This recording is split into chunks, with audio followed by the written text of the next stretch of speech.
Hi, I'm Rob Vanstone. Welcome to the 77th edition of the Leader Post Rider Rumblings podcast. I'm here with the legendary Murray McCormick. And we're going to wrap up the Saskatchewan-roughriders season. This is our 77th edition. As I mentioned, each week we pick a Rider player from yesteryear or today, if suitable, with a corresponding uniform number. So number 77, we salute a member of the Rough Riders' first Grey Cup winning team, linebacker Wally Dempsey, and tight end Nolan Bailey from my youth. So, Murr, I think one of the primary topic around town right now, around Riderville, pertains to Stephen McAdoo, the play calling on Sunday, and what the Rough Riders should do with Stephen McAdoo moving forward. What are your thoughts? Well, the prevailing attitude seems to fire him, which I think is that's my inbox as well, isn't it? That's a way overreaction, I think. Agreed. Did he not make the best calls down the goal line? Yes. Did he make mistakes? Yes. Are they questionable? Yes. But that's one game, one big game. It's huge. But I think you look at his overall work in this year, I think it's worthy of he comes back. I don't know if he's going to be considered for head coaching material, as we brought up a little while back on this podcast, but I think he's going to have some questions. I think I don't know if the teams go back and really examine a playoff game for analyze what his decision-making process was. I know he will. I mean, every player is critiqued after the season. I'm sure there's the same review of coaching and strategy. And that was flawed strategy. Give the ball to William Powell till the guy can't stand. I think that's what they should have done.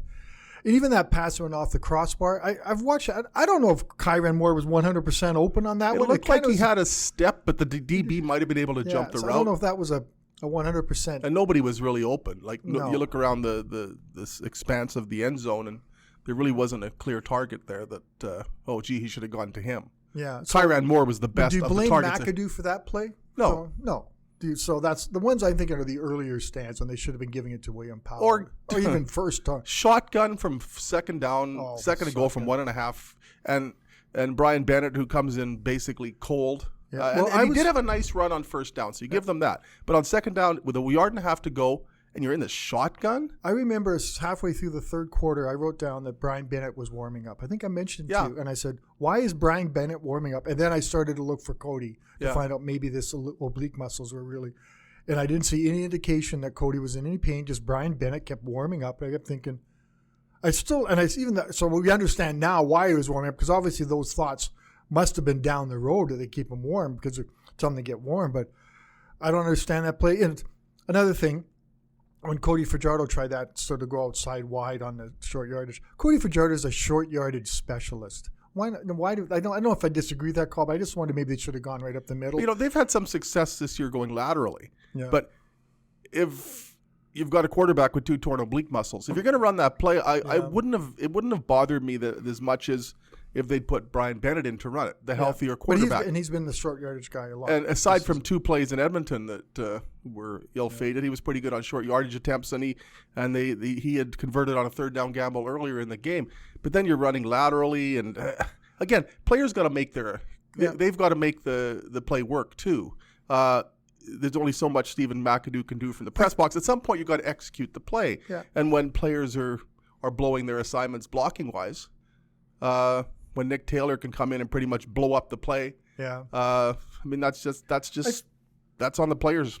I found Craig's excuse for why they didn't want to run against Winnipeg because they have such a great short yardage defense, and they do, but you don't concede that. You have one of the arguably second best running back in the league with a line that's generated 12 offensive rushing touchdowns. This guy over nearly 1,200 yards, about 1,093. 1,000, well, close, 1,100 yards. And why not show confidence in them? Why not blast through there 3 times? And they go, well, that's what you do. And the people are complaining because they should have passed. But I don't. And they're giving you a yard. The rules of the CFL are such that you've got a yard between the defense has to give you a yard. You know the snap count, and they don't. You should be able to get a surge. Yeah, and you've got an all-star center. So, and you've got an all-star. You've got a future Hall of Fame left guard. Yeah. So they should have. And Taron Vaughn, their left tackle, was injured, not in there. So, of all the directions to go to the left. Yeah. So, I mean, we can pick apart that play calling on Sunday from here until the opening of training camp, and I'm sure people will. But I think taking a look at the bigger picture, do you bring Stephen McAdoo back? And I would concur with what you're saying and say yes, if he wants to come back. Yeah.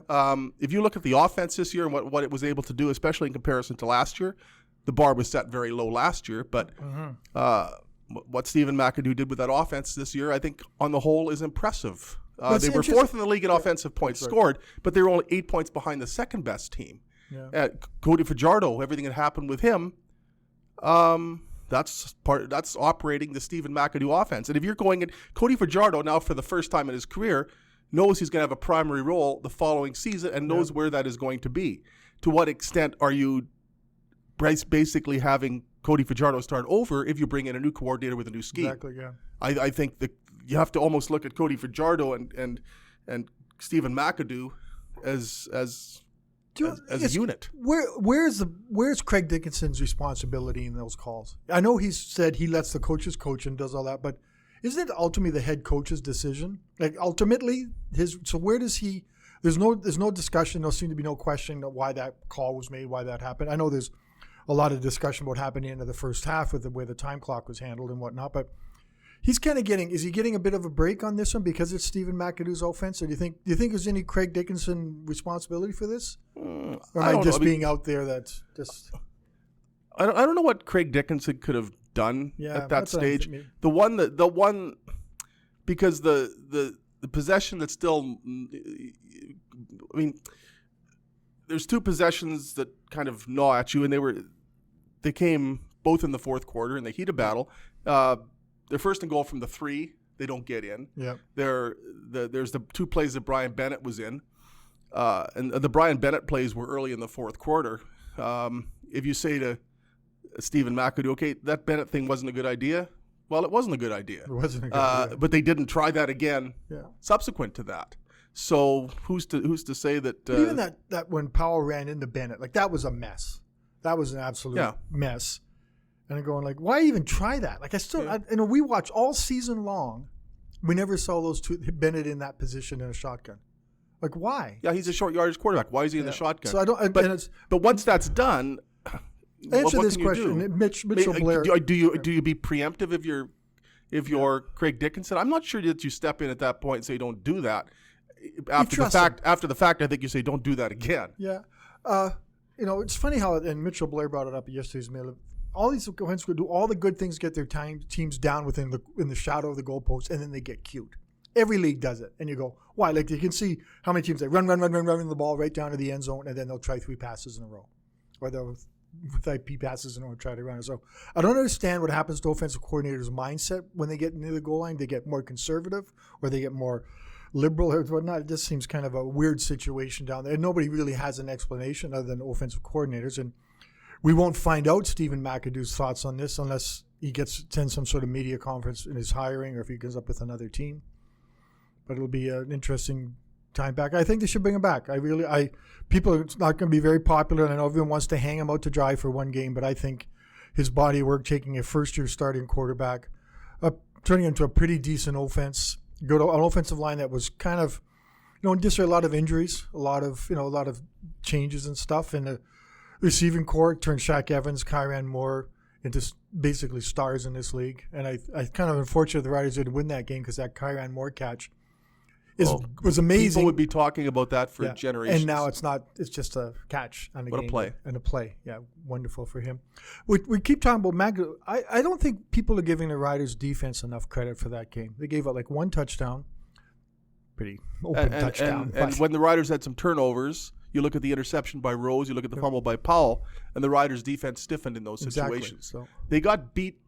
I mean, they gave up some big plays. There was the bomb to Darvin Adams. There was a touchdown pass to Kenny Lawler. There was the pass to Dembski. Yeah. So they gave up, I think, more explosion plays than they typically do.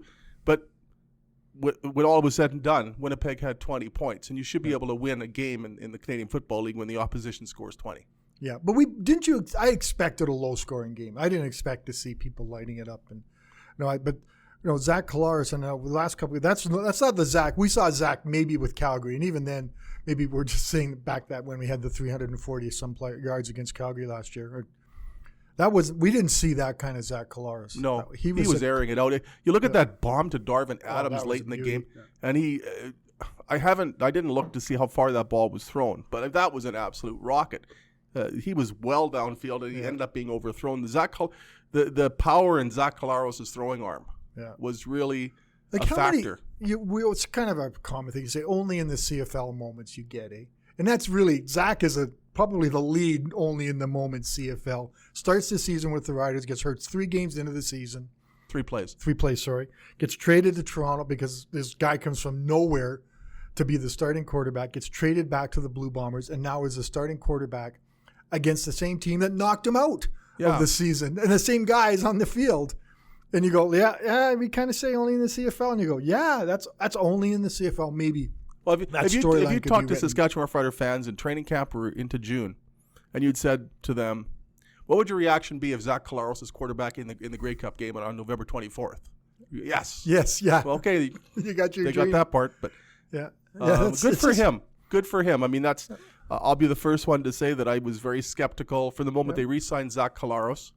And why are they doing this? Exactly. And I was very skeptical after he got hurt that it was really a prudent thing for him to resume playing. So since he has resumed playing, he's beaten the Calgary Stampeders twice. Yeah. and then gone into Regina and won the West Division final. And so give him full credit. That's amazing, and he's proven a lot of people wrong, and I'm one of them. But give Winnipeg's offensive line some credit too in this whole thing. Like they're protecting him. I don't think he got hit very often, other than that one where Charleston Hughes rolled onto his leg. And the more I watch that, I go, that's a little iffy. I don't know. And scheme-wise, too, they did a good job. When the Riders sent extra pressure, the Bombers were ready for it. You look at the long pass to Darvin Adams. Yeah, they sent extra men. Bombers were ready for it. So even when the Riders tried to do things to exert some pressure, and they didn't do so very often, the Bombers were ready for it. And they were ready.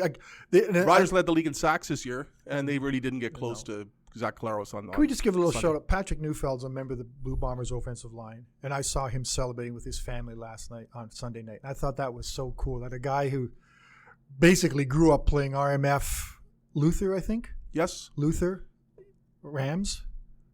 No, Huskies. Huskies. But a good old Regina boy. And it was just so cool to see him celebrating with his family. And I thought that's a touching moment. That's a great story. He's always been one of the good guys. Luther College High School principal, Dr. Mark Anderson. Okay, well, he can take credit for Patrick. The best touched football. But I remember Bob Wiley trying to teach Patrick Neufeld technique when he was first starting out. And he was raw when he first started out. And look at the career he's had. I know, and he's going to a Grey Cup, and that's a great story. Great young man. We kind of look. Yeah, it's always been nice. He comes up and says hi, and it's always those things you see when a guy that. Kind of like that when people remember who they are. So how do you assess, what does this do for the Rider season? I remember I told you it's not a disappointing season. We talked about this a couple of weeks ago. And I said it's not a disappointing season because of what they had. I've kind of changed my thoughts a little bit that the way it kind of ended. It is disappointing. I think as close as they came, I think Winnipeg was a better team on Sunday. Don't you? Yeah, you have to give it to them. You have to give and a whole lot of stuff about the Riders, and the Riders didn't do the things they were capable of doing, which is marching down the field and getting game-winning drives. And for some reason, obviously we've discussed that. So it is a disappointing end of the season. I think there was a potential here that is unrealized because of what happened in that game. And moving forward, I got a story. They have a lot of free agents, and that won't make them unique, given the one-year contract. It's almost like redrafting your fantasy team every year with a few. Maybe they give you 3 or 4. Well, of the starters, 19 of them are free agents that started on Sunday. Okay, of the notable players on the roster?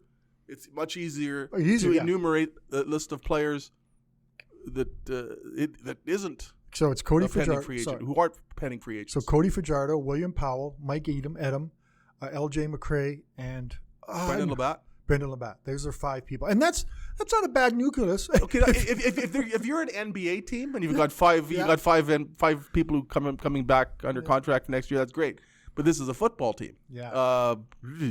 So that's a lot. The key, though, and they have a quarterback. Yeah. And I think who can be a recruiting tool too. Yes, and you have a which is a big part of this. You have a quarterback, and I think and Craig Dickenson touched upon it when he was talking about it the other day that. They have a head coach in place and they have a GM in place. So they had all this last year, but there's a good nucleus here, or foundation maybe. But it is scary to look at all those numbers like Charleston Hughes, Shaq. Like basically everybody, John Ryan, Marcus Thigpen. You look at the roster, he's a free agent. But you look at the receiving core. So, and they basically, doesn't their entire receiving core receiving core is gone? Consist of pending free agents? So does it look like this was a rental? That's maybe people look back and say like Brendan Gammon did in 2013, brought in all these guys, got what he could out of them, and then they were all kind of dispersed. Well, a lot of them came back in 2014. Yeah. Corey Sheets didn't because he had the NFL opportunity. But does it feel like a little bit like rental looking in hindsight? That's just the nature of the league now. I know, because there weren't one-year contracts back in 2013. I'm sure every general manager in the league is going to face the same situation. I think the fact that they got Cody Fajardo under contract is massive when you look at his personality and his charisma and how popular he is. And if I'm a pending free agent, especially a receiver, and Cody is on the phone saying, come on back. Yeah. How do you say no to Cody Fajardo? Well, it's because it's money, Rob. And some guys, like, I think the market's going to be pretty similar out there for everybody, is it not? People have brought up Shaq Evans. He's not going to get a Darrell Walker contract. No. He's a really good receiver, but he's not going to get Darrell Walker money. Are they going to give him Darrell Walker money at 29 when they have some 22-year-old receiver that can maybe step onto the field and, was there already? Derek Moncrief, I think, can do it. I think I don't think he's Samuel Aguavin level, but Samuel Aguavin dominated from the whole season when he left to go to the Miami Dolphins. Rest in peace. But I look at the list of pending free agents, and I don't see where there's going to be massive bidding wars for a lot of them. No, but there weren't. Shaq Evans, I think a lot of teams would like to have Shaq Evans, but I don't think what he's asking is necessarily going to be unreasonable. Charleston Hughes is a pending free agent, but he's almost 36 years old. Yeah. I'm not sure that there's too much left there. Yeah. So Mac Henry's going to be one. Maybe you can squeeze another year out of him. What do you do with Micah Johnson? Do you want to bring him back? You don't bring him back from $250,000 a year. No. So there's going to be some guys going to be taking some haircuts in their salaries if they want to come back here, and how badly they want to do the unfinished business route, which I think is also going to be another rallying cry and an opportunity to be in a Grey Cup city with all the perks and pressure that brings when you're going to be playing host to a Grey Cup in Regina when every second day where things are kind of going bad. You're going to be, every guy's supposed to be playing better. You're in the Grey Cup. Or you have the Grey Cup. Sorry. It's not like. But if players think that this is a team that can go that far, then they're factoring in anticipated playoff remuneration too. Yes, and that's a big part. If it's an all things being equal situation as far as the contract offers from elsewhere and from here, if you're a player, you're saying, okay, maybe I can make another 10, 20 grand in playoff money because I think this team is going places. That's a bit of an advantage if the Rough Riders are perceived from within as being a team that can take another run at it. But back to your point about how to regard this season, I would put an asterisk beside it and call it a qualified success. Yeah. When you have a team that needs to win a home game to get to a Grey Cup, when you have your highest victory total in nearly half a century, and you don't get to the Grey Cup, that's totally disappointing. Yeah. But if you look at the season as a whole and what the projections were, and compare that to the result, I think you could say that by and large the Rough Riders exceeded expectations right up until Sunday. Yeah. So I'd call it a success, but a qualified success.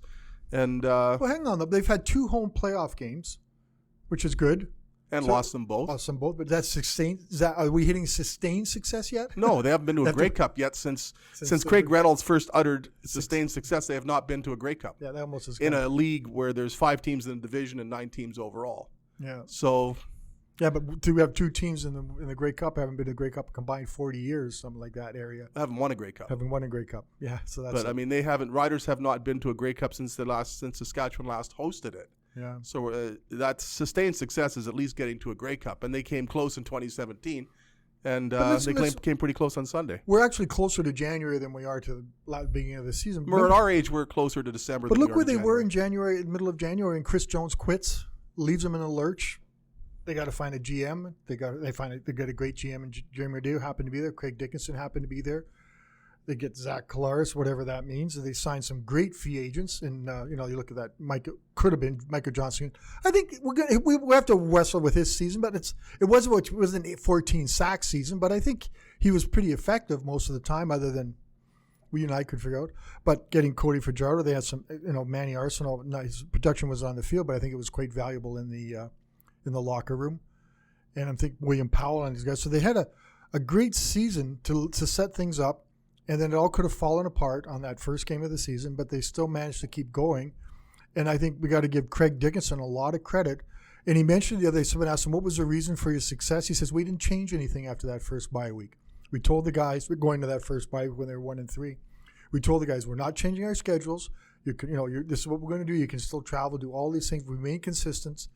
And I think the players appreciated that. Like maybe some coaches would have been punitive, said, we're staying here this week because we're 1-3. Go run the stairs of the stadium at 6 a.m. And Craig says, no, you're professionals. I owe you this. I know. And from that point on, that bye week, they came back. They were one of the best teams in the league.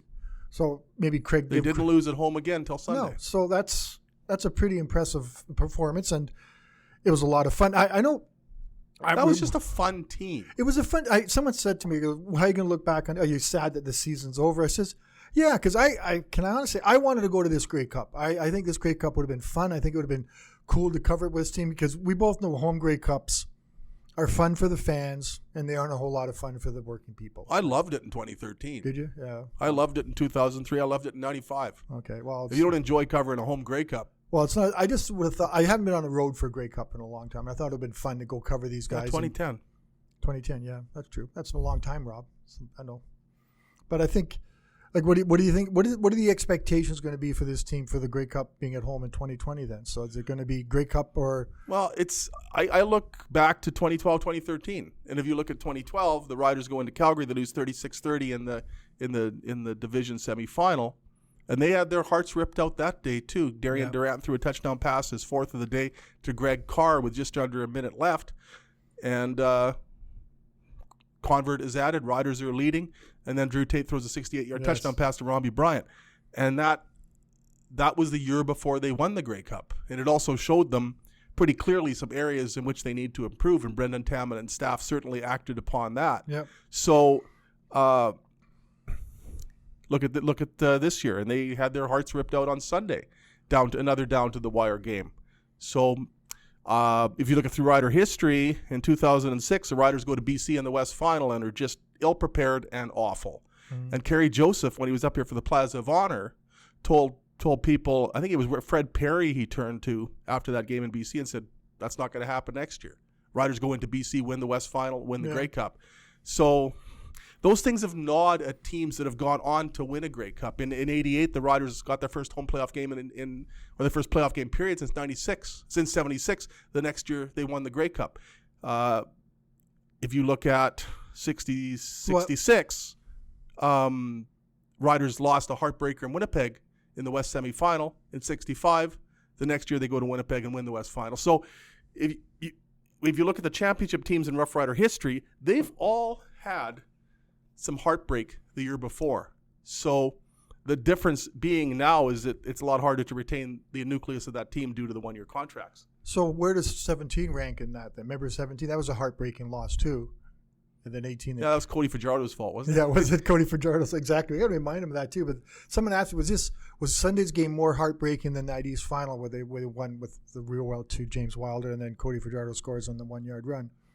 Yeah, in 2017 they needed to make one play to get there. Yeah. Even if that pass to Kyran Moore is complete, and even if Brett Lowther adds the convert, all that does is get him to overtime, and then you don't know. But in 2017 they needed to make one stop. And arguably the best player on the best defense. Yeah, and they didn't do it. And he couldn't do it. And what a pass by Ricky Ray. It still was a dart to James Wilder. But, I mean, I don't think it resonates with people as much because it was an East final. Mm-hmm. Just a bit of a different vibe. This one happened at home with 33,350 people there to see it. I know we're stuck in the press box enjoying life from our sealed world, but it looked like a fun crowd to be in. It was a perfect night for mid-November football, I think. You talk to any people who were there, they were winter. It wasn't cold. It was comfortable to watch a game. They were into the crowds. We looking up, and we usually look up and we see lots of empty seats. They weren't empty seats in the fourth quarter. No. It was full, and people were in their seats. And they got their money's worth. My goodness, what a game! So it was good. Yeah, as frustrating as it was, that was a classic CFL game, or at least a had classic some good CFL fourth quarter. So do you want to talk a little Grey Cup, or do you want to see? Yeah, sure. Can I say it? Because I guess I'm allowed to say it because I'm not. I grew up a Tiger Cats fan. As much as you guys bleed green and white, I green, black. Didn't I win a bet against you in '89? Yeah. I think I did. Probably. I won $20 off George Bentley. I had a Tiger Cats fan, and I think I also won enough money off you that any prospect of early retirement exactly. was I remember people were asking me all over the city. I definitely cashed in November. As the only Tiger Cats fan in all of Saskatchewan, I got invited to hundreds of parties, and I went to one with Ron Petrie, the late Ron Petrie, and just to watch them celebrate all these Rider fans on that night, I said, something, it's okay. The Riders can have this one. It was well worth to see what it meant to people, at a party crying in tears and rolling around on the floor. And it was, we'll give you that one. And if you look at Hamilton now, everything that Bob Young has done to sustain that franchise. Yes. And who can imagine the kind of losses he has incurred during the time he has been the Tiger Cats owner. And I wrote this in 2013 when Hamilton was here, that they should be so grateful that they have Bob Young for an owner, a benevolent owner. Yeah. In '89, the Hamilton Tiger Cats almost folded after the '88 season. Harold Ballard wanted no part of the team anymore. David Braley stepped in and pretty much saved that franchise. Yep. And they went on to David get to the Grey Cup. Another guy. And so he's propped up two teams at once. But what Bob Young has done in Hamilton, I know Winnipeg's kind of the sentimental favorite because they haven't won since 1990, et cetera, et cetera. But if you look at the Hamilton Tiger Cats and Bob Young, this amazing owner, I don't think he gets enough credit for what he's done to keep that franchise going. And look how vibrant it is now. But look how good Hamilton is too now. Like, that defense was amazing. And Brandon Banks, I don't know how the voting's going to go for most outstanding player. I know he's up against Cody, who's a sentimental favorite, a lot of the Western people. But Brandon Banks, with voting's done. So if you're all going to yell at us, what are the results? Is the voting's done before Sunday's games. But I was just amazed. That catch he made's bouncing along the ground, and he's got so much speed. Goodness. And you just think, how can they stop him? Because they know he's going to do all that, and he just dominates the game. And Simone Lawrence is a great, regardless of what you think of him as a human being or whatnot, he's a great football player, leads that team. And I think Addison, what's Addison's first name? Braylon Addison. Braylon Addison. What a find. I love Luke Tasker. Luke Tasker is one of my favorite players in the league. And the story, and here's Dane Evans, a guy who comes in for their injured quarterbacks, because that's the whole theme this year, injured quarterbacks, comes in and leads them and looks, they made Jeremiah Mazzoli may not have a job next year. Well, he will, but not in Hamilton. Not in Hamilton. There's a Rider connection with Dane Evans. Is there? Yes, there is. He played at the University of Tulsa. Okay. And a legendary figure at the University of Tulsa, Glenn Dobbs. Okay. We have a fire alarm. Yes. So, please buy my book. This is the Rider Rumblings 77th edition, and we will return next week if we're not ablaze with the 78th. From Murray McCormick, I'm Rob Vanstone. We now have to evacuate the building. Thanks for being with us. Take care.